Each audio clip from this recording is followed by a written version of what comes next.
जो कहते हैं ना, हमारे बिना घर नहीं चलेगा, हमारे मरने के बाद, हमारे मृत्यु के बाद हमारे बच्चों का पालन पोषण कौन करेगा। तो आपको एक कहानी जरूर सुनना चाहिए। एक कहानी एक गांव की। वहां पे एक पंडित जी रहते थे, बहुत ही कथाकार थे, बहुत ही कथा सुनाते थे लोगों को। तो एक सत्संगी आते थे उनके यहाँ कथा सुनने के लिए, तो बहुत ही अच्छे थे, वो बैठ कर रोज कथा सुनते थे। उनको पंडित जी देखकर बहुत ही उनको दया आता था, वाह क्या श्रोता है। पंडित जी उस पर प्राउड करते थे कि ऐसा श्रोता होना चाहिए। तो सत्संगी को एक दिन उस पंडित जी ने बुलाया, कहने लगे कि तुम्हें क्या करते हो, माया मोह के झोल में क्यों पड़े हो, तो अब मुझसे दीक्षा ले लो, गुरु मंत्र ले लो, अब राम राम जपो, समय आ गया है अब ऊपर जाने का, तो अब राम राम जपो। कि अब क्या कर रहे हो तुम, क्यों परिवार में फंसे हो। तो क्या कहूँ प्रभु, अगर मैं ले लेता हूँ दीक्षा, मैं गुरु मंत्र ले लेता हूँ, तो मेरे बच्चों का पालन पोषण कौन करेगा। मुझसे ही तो मेरे परिवार का पालन पोषण होता है, मुझसे ही तो मेरा परिवार चलता है। मैं चला जाऊंगा तो मेरा परिवार, मेरे बच्चे भूखे मर जाएंगे महाराज।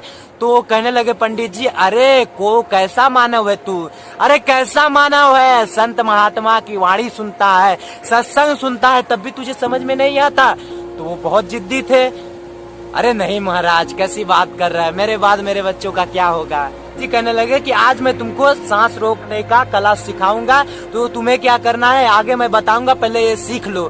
तो पंडित जी उसे सिखाने लगे, व्यायाम करने लगा है, वो सांस रोकने की कला सीख गया। तो पंडित जी कहने लगे कि अगर तू नहीं मानेगा तो ये तू करना, मरने का ड्रामा करना है तुमको, सुखी रहते हैं कि कैसे रहते हैं तुम्हें देखना है। तो कहने लगे ठीक है महाराज, ठीक है। तो एक दिन वो घर गया, तो वहां से नदी के पास आया, वहां एक नदी था, वहां नहाने के लिए आया, वस्त्र सब उतार दिया, उतारने के बाद उस नदी में छलांग लगा दिया। उसे तो सांस रोकने की कला मालूम ही थी। सांस रोकते रोकते अंदर जी के वहाँ पे कुटिया के पास पहुंच गया, उस कुटिया में जाकर छुप गए। गांव वाले आए, सत्संगी सेवी आए, उसके घर के परिवार के, उसकी बीवी आई, तो रोने लगी देखकर कि मेरे पति कहाँ गए। वो गांव वाले कहने लगे, अरे वो तो मर गया होगा, अरे वो तो मर गया होगा, उसे तो पढ़ने भी नहीं आता था, वो कैसे वो जिंदा रहेगा, कहाँ गया कहाँ गया कहाँ गया। खोजने लगे सब, वो नहीं मिला। तो वो उसकी पत्नी बहुत रोने लगी कि मेरा परिवार कैसे चलेगा, मेरा परिवार कैसे चलेगा, मेरे बच्चों का पालन पोषण कौन करेगा, अब मैं कैसे जीऊंगी, किसके सहारे जीऊंगी। सत्संगी सेवी जो भी थे गांव में, जो भी सत्संग सुनने जाते थे पंडित जी के पास, वो बहुत ही दयालु थे। एक कहता था कि मैं आपके घर भोजन पहुंचा दूंगा, एक कहता था मैं आपके यहाँ अनाज छोड़ जाऊंगा, एक कहता था कि मैं आपके लिए घर बनवा दे रहा हूँ, मैं आपको कुटिया में नहीं रहने दूंगा, मैं आपको घर बनवा दे रहा हूँ, आप उसमें रहिएगा, मैं आपके लिए रोज महीने में अन्न पहुंचा दूंगा, धन दौलत की जरूरत होगी मैं आपको थोड़ा थोड़ा अपने घर से दे दिया करूंगा। तो उसके घर सभी सेवा देने लगे।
तो बस जरिया हो उसको देने के लिए, करो उसको खुशी दे पा रहे हो, तुम तो बस जरिया हो। मगर तुम्हारे जाने के बाद कोई दुखी नहीं रहेगा तुम्हारे लिए। मेरे परिवार की मेरी ही जिम्मेदारी है, मेरे मरने के बाद मेरे परिवार का भी कोई पालन पोषण नहीं करेगा, वो भी मर जाएंगे। तो कोई नहीं मरता उस पत्नी की तरह, कोई नहीं किसी के बिना मरता, सब ऊपर वाला दे देता है। आप जो बस जरिया हो तब तक उसके लिए दे रहे हो, उसको खिला रहे हो, उसका पालन पोषण कर रहे हो, उसके बाद आप नहीं रहोगे तो ऊपर वाला उसका जो है जिम्मेदारी उठा लेता है। मेरे दोस्त इस वीडियो में यही बताना था, वीडियो को लाइक कर दीजिएगा, चैनल को सब्सक्राइब कर लीजिएगा। मिलता होगा वीडियो तक के लिए शुक्रिया।